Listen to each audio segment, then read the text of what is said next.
It has arrived. The Mantis TitanX has arrived. This is model 700 for the Glock 17 Gen 5. We're going to compare it to my real Glock 17 Gen 5 and my Umarex Glock 17 Gen 5 T4E. All three of them. Let's take a look. Let's open this up first and just get a first look at what it looks like. All right, remove the outside part. I've already taken a quick look just to make sure everything was okay. Opening it up. Inside, nice case. Already opened it up as well. And it comes with an extra mag. And these are weighted mags, which is a very interesting aspect that we'll talk a little bit more about later. It gives you that feel. It makes it feel like a loaded firearm. And this is just a dry fire training tool from Mantis. It has all of the technology integrated for the gyrometer to measure your shot accuracy and and all of those parameters, which we will definitely be talking about in great detail in future videos as I really try to take my dry fire to the next level. Right now in this video, I just want to talk about the aesthetics and the feel of this one, the trigger, as well as just how close it mirrors the real Glock 17 Gen 5. Of course, the stippling is not exactly the same, but let's take a look at size-wise and just see how it holds up, and let's start from there. All right, so here they are, all three of them lined up. I've got these two with the slide locked back just so you know that they're empty and they're clear. And this is the paintball marker, the Umarex T4E Glock 17 43 caliber. And you've seen videos comparing these before. This is the real Glock 17 Gen 5. You can see it's unloaded. There's no mag. And then we're gonna compare them. Now, one thing you'll notice about the Mantis is that it does not have a slide that moves. It really is a training tool and only a training tool. So let's do the comparison first between the T4E and the Glock 17 Mantis version. These are both dry fire options. I use the T4E for dry fire, which is live. It is shooting a 43 caliber ball, and I can assess my target hitting, and I can put it in the holster. I can do all of those things. Now I'll be able to do this with the Mantis, but it'll be able to give me more quantitative data. Now, we've done extensive comparisons between these two and how they really similar. The sights are the same. It is truly a replica, and it is a high quality replica.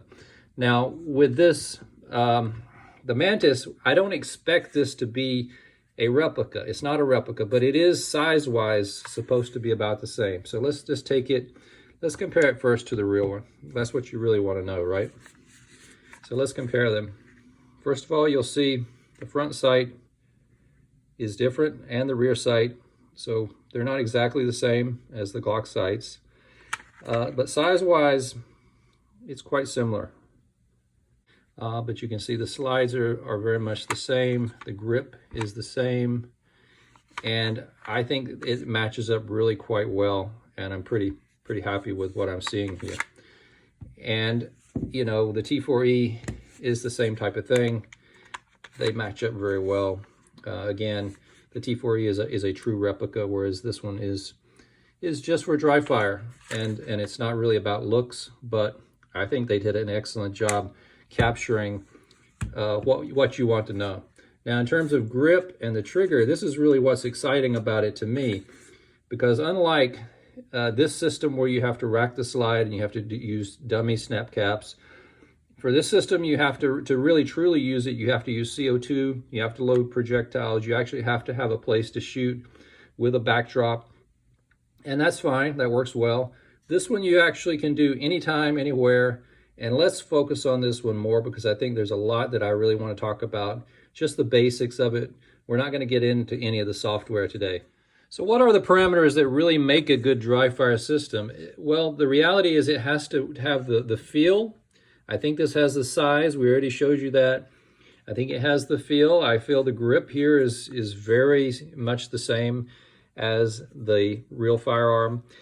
The other thing it has to have is the weight. And so these have weighted mags, and there's 2 of them. It comes with an extra one, and they have a very similar weight to a loaded mag. And here I have a fully loaded mag for the Glock 17, and I'm just holding them in my hand. They feel very similar, but this has to be combined with the firearm to give you the total weight. So I thought, well, why not? Let's weigh them. So here's the loaded Mantis.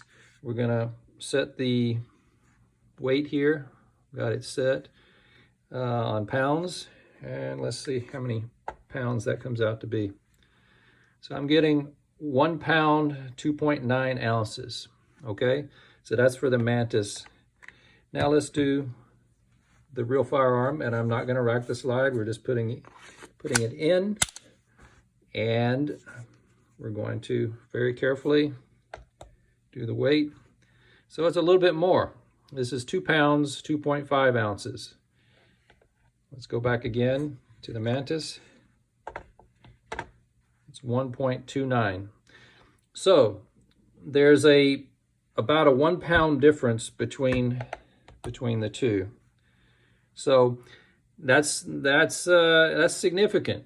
Even though it's supposed to be weighted to be like the firearm, I can tell the firearm is heavier in my hand when I compare the two. So the weighted system that they're advertising is nice, but it is in no way the same. It's about 1 pound less than with the real firearm, and it's noticeably different. I mean, that's in a proportion as a percentage, that is a very significant percentage. And so just double checking, and we're going to move this out of the way. The mags here, I haven't used any of the ammo. So I think I learned something there, is that, okay, this is weighted, but it's still a little bit lighter than you would really want. And it has 2 mags, but it's a little lighter. That's okay, but I think that's something that I think we really wanted to know. Next thing is the trigger pull, and I have quite a bit of experience with the Glock triggers at this point. And this trigger is, first of all, it's got this safety, the trigger safety, so it will not engage unless you depress this part. And you come back, and then it will reset. And you don't have to rack any slide, you don't have to do anything. You can just pull back and fire. And the goal is to become very smooth.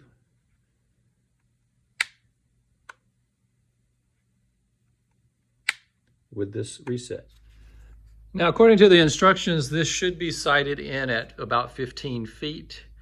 So I'm back roughly 15 feet from the door. I also have a couple little targets that I could go for. There's a power socket, security alarm, things like that. I got some outlets here. So I've got a couple things that I could shoot for. So I thought I would just test it out to see how accurate it is, at least initially. And let's take a look, and you should be able to see the laser. And now I'm shooting through the camera, so it may be a little tricky. You should see the flash. There's the flash.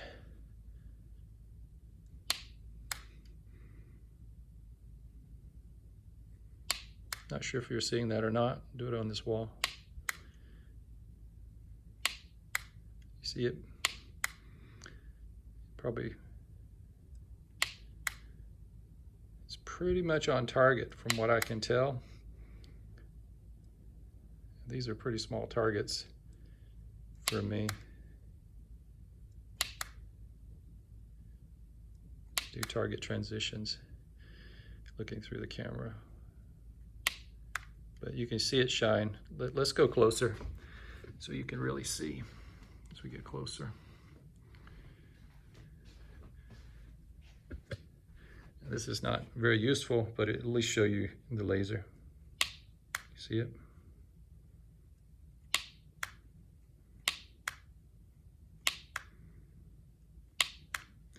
So that's really what it does.